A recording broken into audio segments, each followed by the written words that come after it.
Assalamualaikum warahmatullahi wabarakatuh. Selamat bertemu kembali Bapak dan Ibu para peserta diklat jarak jauh penelitian tindakan kelas yang berbahagia. Pada sesi kali ini kita akan bersama-sama belajar tentang bagaimana cara melakukan atau bagaimana praktek melakukan refleksi dan perbaikan untuk siklus pertama. Tentu dasarnya adalah apa yang telah Bapak Ibu lakukan pada tugas yang kemarin, yaitu melakukan action di kelas.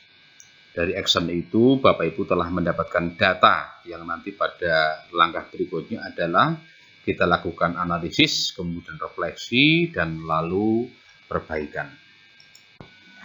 Bapak dan Ibu semuanya yang berbahagia, akan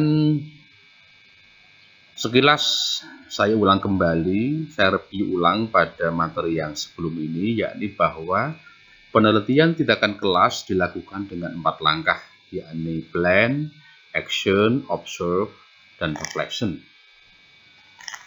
Di mana Anda telah melakukan kegiatan plan, yakni pembuatan proposal PTK, kemudian action dan observe yang telah Bapak Ibu lakukan pada lembar kerja yang kemarin. Untuk siklus 1, untuk pertemuan 1 dan pertemuan 2, tentu nanti Bapak Ibu harus melanjutkan untuk action dan observe pada pertemuan yang ketiga. Nah, setelah nanti Bapak Ibu semuanya mendapatkan data dari siklus pertama yang dilakukan pada pertemuan pertama, kedua, dan ketiga, langkah berikutnya adalah kita akan melakukan analisis data. Dari data yang sudah dianalisis tersebut, lalu kita lakukan refleksi. Dari hasil refleksi, kemudian Bapak Ibu bisa merencanakan tindakan perbaikan untuk siklus berikutnya.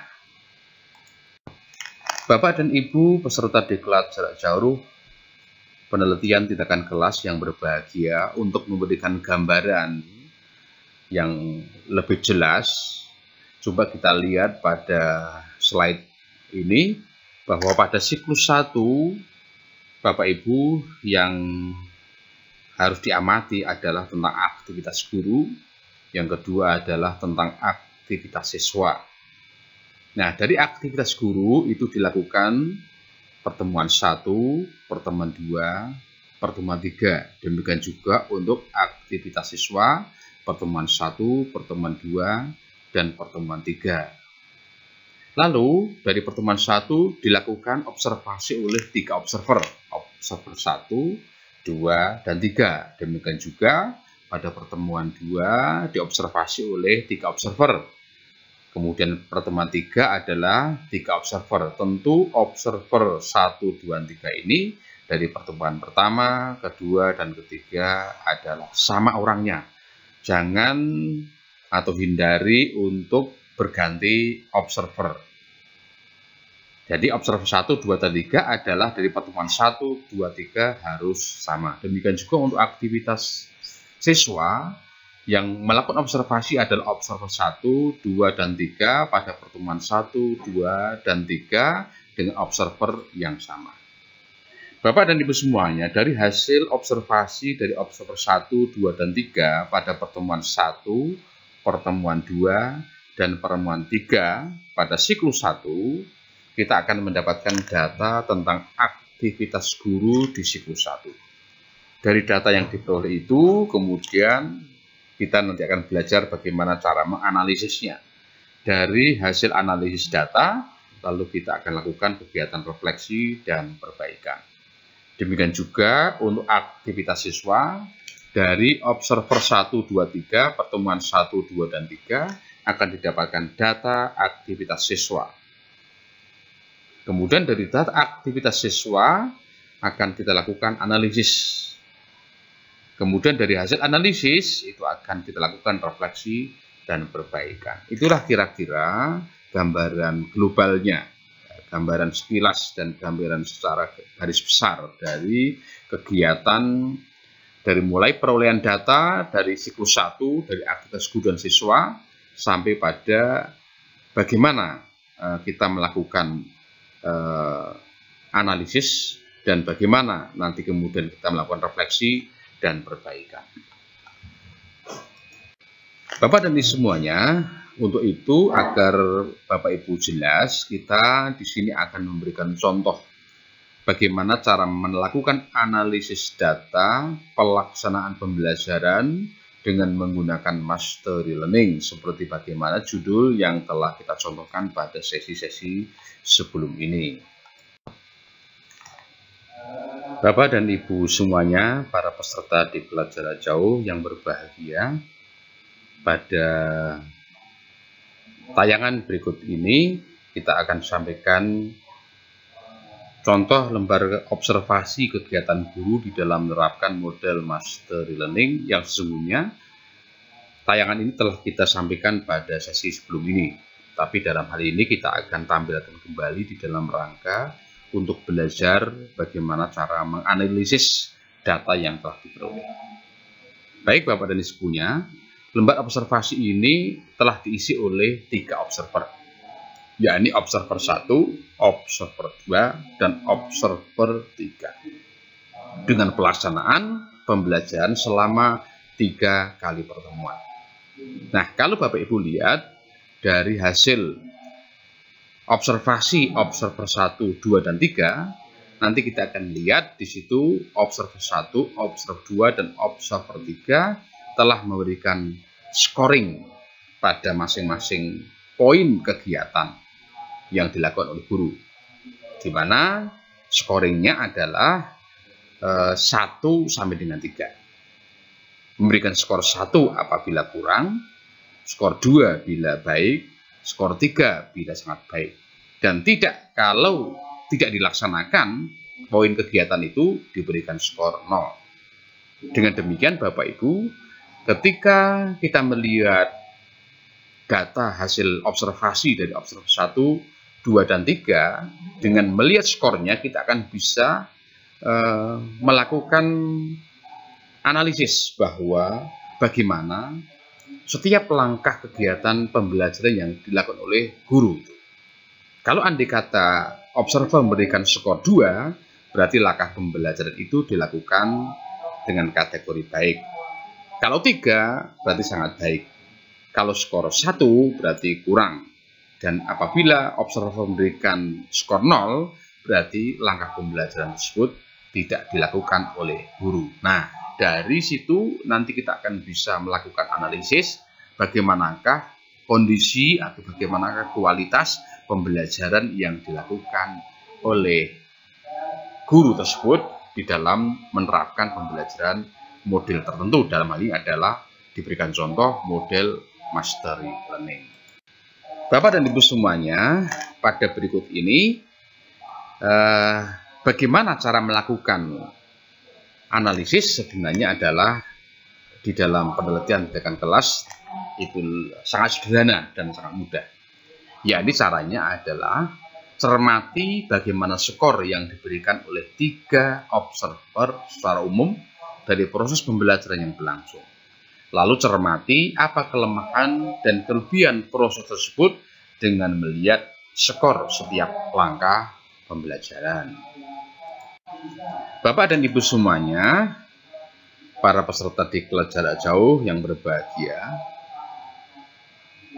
untuk lebih mudahnya pada kesempatan ini saya akan berikan model untuk melakukan analisis data dari data-data yang diperoleh oleh observer 1, observer 2, dan observer 3. Cara yang paling mudah saya berikan contoh di sini adalah dengan menggunakan tabel. Tabel di sini isinya adalah tentang aspek apa yang dianalisis. Dalam hal ini adalah ada 3, yaitu ada 2, yakni ada 1 pembelajaran secara umum, dan yang kedua adalah pada langkah-langkah pembelajaran, dan yang ketiga adalah nanti berupa kesimpulan. Nah, kalau kita lihat dari data yang telah diperoleh di atas, dari observer 1,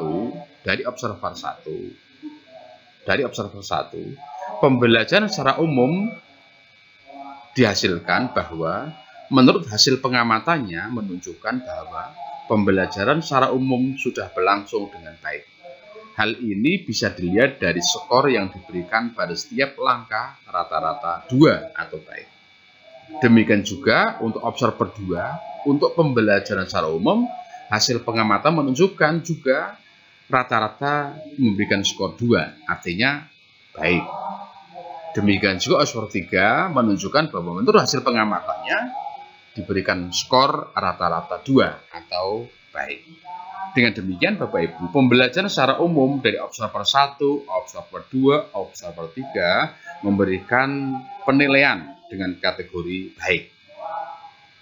Nah, tetapi itu pembelajaran secara umum. Bagaimana dengan pembelajaran pada langkah-langkah setiap pembelajaran? Nah, maka aspek yang dianalisis yang kedua adalah pada langkah-langkah pembelajaran. Menurut observer 1, beberapa langkah yang masih harus diperbaiki. Nah, ini dijelaskan pada mencermati skor-skor yang diberikan pada setiap poin kegiatan pembelajaran. Nah, hasil dari observer 1 adalah ada beberapa langkah yang masih harus diperbaiki, yakni A.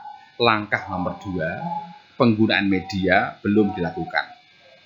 Maka di sini kalau Bapak Ibu nanti lihat lagi di dalam lembar observasi untuk observer 1, langkah pengguna media pembelajaran ini guru diberikan skor atau belum melakukan dengan diberikan skor 0. Artinya belum dilakukan. Kemudian yang kedua, langkah 7 yaitu mengevaluasi tingkat unjuk kerja. Langkah 10 memberikan umpan balik dan 11 pemberian tugas masih harus diperbaiki. Karena dari observer 1 masih memberikan skor 1, maka harus diperbaiki. Kemudian pada observer 2 juga demikian. Bagaimana analisisnya pada langkah-langkah pembelajaran? Walaupun observer 2 telah memberikan kategori baik, tapi masih ada beberapa langkah yang masih harus diperbaiki. Yakni langkah nomor 2, yaitu penggunaan media belum dilakukan. Langkah 7, mengevaluasi tingkat untuk kerja. 10, memberikan umpan balik. Ini harus masih diperbaiki. Kemudian observer 3 secara umum telah memberikan kategori baik, tapi masih ada beberapa yang harus diperbaiki. Jadi langkah nomor 2, penggunaan media belum dilakukan. Langkah 7, 10, dan 11 itu masih harus diperbaiki. Nah, dari 3 observer ini, dari hasil pengamatan 3 observer, bisa kita ambil kesimpulan. Dari 3 observer menunjukkan bahwa pembelajaran secara umum sudah bagus, tapi harus ada beberapa yang harus diperbaiki. Yang pertama adalah penggunaan media pembelajaran belum dilakukan. B. Optimalisasi setiap langkah pembelajaran harus dilakukan lagi. Dan yang C adalah langkah mengevaluasi tingkat untuk kerja, memberikan umpan balik, dan pemberian tugas harus diperbaiki lagi. Nah, ini kira-kira bagaimana cara melakukan analisis secara sederhana di dalam penelitian tindakan kelas. Bapak dan Ibu semuanya, para peserta diklat jarak jauh penelitian tindakan kelas yang berbahagia, di atas telah diberikan contoh bagaimana menganalisis data aktivitas guru. Nah, berikut ini akan diberikan contoh bagaimana melakukan analisis data aktivitas, dalam ini adalah keaktifan siswa dengan menggunakan mastery learning. Bapak dan Ibu semuanya, para peserta diklat jarak jauh penelitian tindakan kelas yang berbahagia, pada berikut ini kita tampilkan contoh lembar observasi keaktifan siswa yang dilakukan oleh 3 observer. Dari data ini, lalu nanti kita akan lakukan analisis. Cara melakukannya adalah mirip dengan apa yang telah kita contohkan pada analisis aktivitas guru seperti di atas. Ya, ini sebagai berikut dengan menggunakan tab. Nah, di dalam hal ini, untuk melakukan analisis terhadap aktivitas siswa, kita lihat di situ ada beberapa poin yang perlu dijelaskan, di mana yang kita akan lakukan analisis adalah tentang kondisi keaktifan siswa. Ini tentu sesuai dengan judul PTK yang kami contohkan. Nanti tentu kalau Bapak Ibu buat judul yang berbeda tentang aktivitas siswa, misalnya motivasi, maka ini adalah kondisi motivasi siswa. Oke. Nah, di sini yang kita analisis adalah dua juga, yakni keaktifan siswa secara umum dan kemudian persentase keaktifan siswa dengan kategori rendah, sedang, dan tinggi. Nah, kalau kita lihat dari data yang diperoleh oleh observer 1, observer 2, dan observer 3, secara umum dari hasil observasi itu menunjukkan bahwa secara umum keaktifan siswa sudah baik. Jadi ini dinilai atau diobservasi oleh 3 observer sama, yakni keaktifan siswa secara umum sudah baik. Nah, kemudian untuk persentase keaktifan siswa dengan kategori rendah, sedang, dan tinggi, dari observer 1 memberikan penilaian yang rendah adalah 12,5%, yang sedang 62,5%, yang tinggi 25%. Observer 2 rendah 25%, yang sedang 62,5%, yang tinggi 12,5%. Untuk observer 3 yang rendah 12,5%, sedang 75%, dan tinggi 12,5%. Tentu nanti Bapak Ibu bagaimana menghitung ini nanti bisa dicermati kembali pada lembar observasi tentang keaktifan siswa.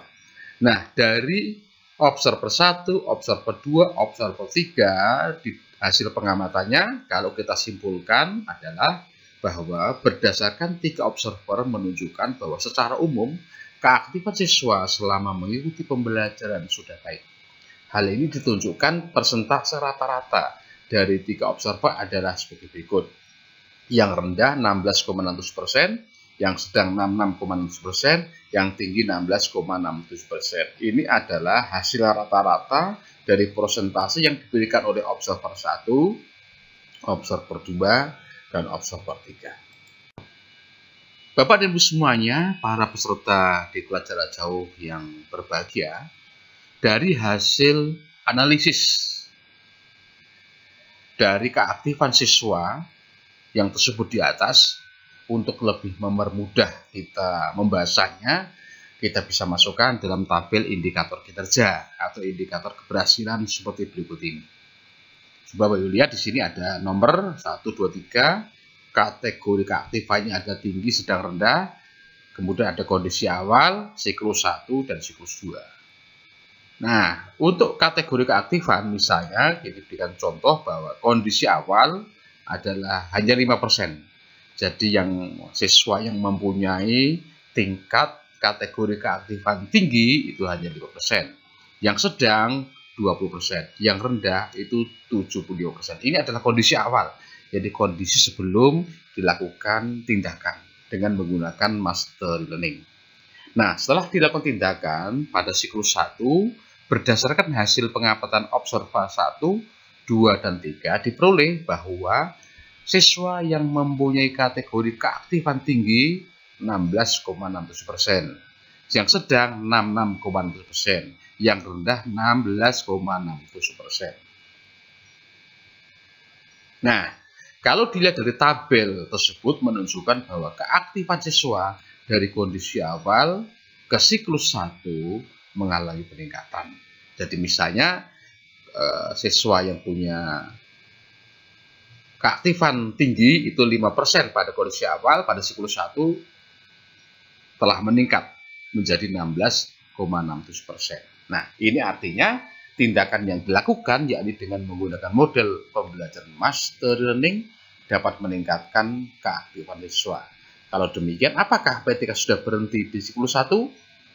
Tentu belum, karena ada kaidah juga yang mengatakan bahwa PTK dilakukan minimal 2 siklus. Dan tentu hasil dari keaktifan siswa yang tinggi, sedang, rendah itu belum sesuai dengan target atau indikator keberhasilan yang bapak ditetapkan.